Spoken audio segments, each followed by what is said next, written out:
Yo les gars, j'espère que vous allez bien. Alors aujourd'hui, on se retrouve pour lire un petit quai d'histoire sur l'histoire du train, la révolution du chemin de fer. J'espère que ça vous plaira. Et c'est parti. Les rails. L'histoire des trains démarre bien avant la création des premières locomotives. Tout commence au XVIIIe siècle, au nord de l'Angleterre, où les mines de charbon représentaient un important secteur d'activité. Mais transporter les roches de la mine au point de livraison était très pénible. Il fallait les charger dans des carrioles qui empruntaient des routes peu praticables. Alors en 1602, dans les mines de Newcastle, on pose des rails sur lesquels on installe des wagonnets. Que les chevaux tirent plus facilement, c'est le premier progrès qui vont connaître les transports.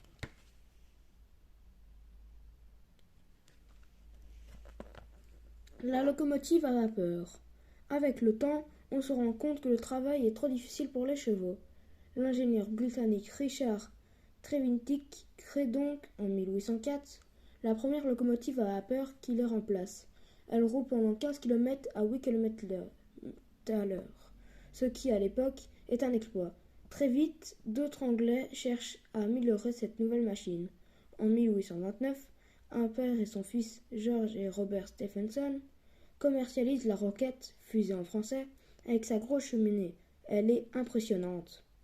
Peu à peu, tous reconnaissent l'utilité du train pour les échanges de marchandises.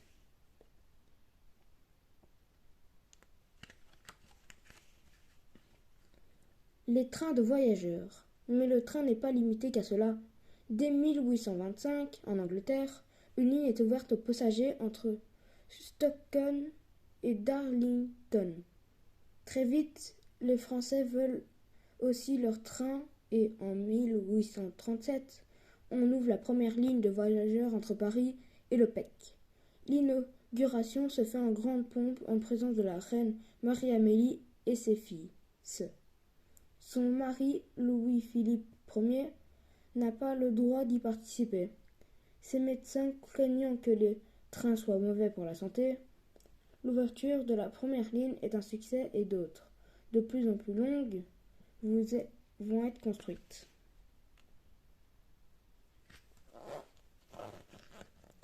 Les gares. Des rails, des locomotives et des wagons. C'est bien, mais il faut aussi créer un lieu où le train puisse se garer. Le mot gare est alors adopté. C'est là que les passagers attendent et montent dans le train. Quand ils sont en avance, ils patientent dans la salle des pas perdus. S'ils ont trop de bagages, ils peuvent les déposer à la consigne. Tout est prévu pour le confort des voyageurs. Et pour éviter les retards, une grande horloge est installée sur la façade des gares. Et oui, les trains partent à horaire fixe et n'attendent pas les retardataires.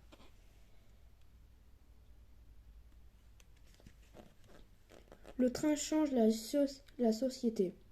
Tu l'as compris, le chemin de fer révolutionne les villes et la société, car il permet aux personnes et aux marchandises de circuler sans difficulté sur de longues distances. Petit à petit, le paysage évolue et un immense réseau de rails se crée dans chaque pays afin de relier les grandes villes aux plus petites.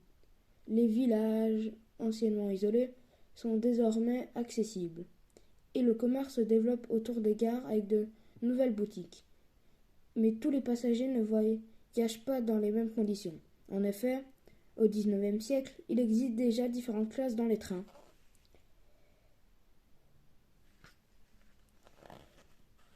Au service des voyageurs. Pour traverser entièrement un continent, il faut passer plusieurs jours dans le train. Alors, un Américain nommé George Pullman a l'idée d'inventer des wagons comportant des compartiments équipés de lits et en 1867, il crée la Pullman Palace Car Company. Ces trains, très luxueux, ont même des restaurants et des salles de jeu. Ils serviront de modèle pour un train extraordinaire, l'Orient Express. Maintenant, des pays entiers sont équipés de lignes et voyager fait moins peur aux passagers. On décide donc d'installer des lignes plus courtes dans les villes. Le métro est né.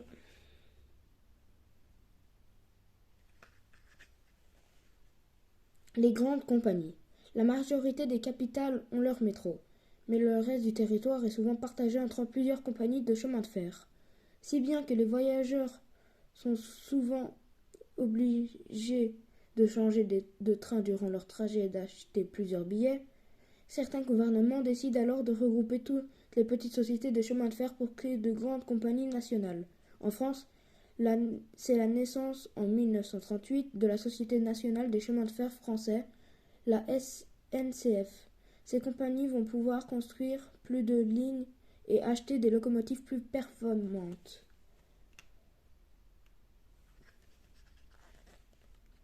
La course à la vitesse. Les voyageurs sont toujours plus pressés et l'avion leur permet d'aller plus vite que les trains. Pour rester dans la course, on invente des trains plus rapides. Le Shinkansen, qui atteint les 240 km/h, est inauguré en 1964 au Japon. En France, à partir de 1981, le train à grande vitesse TGV relie Paris à Lyon en moins de 3 heures. Et la puissance des locomotives s'accroît sans cesse. Le TGV détient aujourd'hui le record de vitesse avec 574 km/h au fil du temps. Non seulement la vitesse s'améliore, mais le confort et la sécurité aussi. C'est tout juste si on sent le train bouger. Quel progrès depuis la roquette!